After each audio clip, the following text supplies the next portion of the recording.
না সে ছোটবার পাঠালাম তেল আনতে এখনো তো খোঁজই নেই। এদিকটা আমার তেল বাড়িয়ে গেল, আমি যে মোলাম আমি তেল পাই নাই ভাই। কি বাড়ির জমি বেচে তেল কিনতে পাঠালাম, তাও তুই পাইস নেই? ভাই আমি তেল নিয়ে আসলেন তা পাম্পে দাঁড়াইছি, ও বিটার আমার বোতল দিয়ে মারছে আর কইছে কি তুমি তেলের গন্ধ শুনছো, তাই তোমার টাকা পয়সা সব নিয়ে এনেছি। আমার টাকা নিয়ে এনেছে মানে মারেছে ভাই।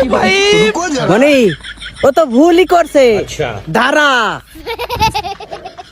তোর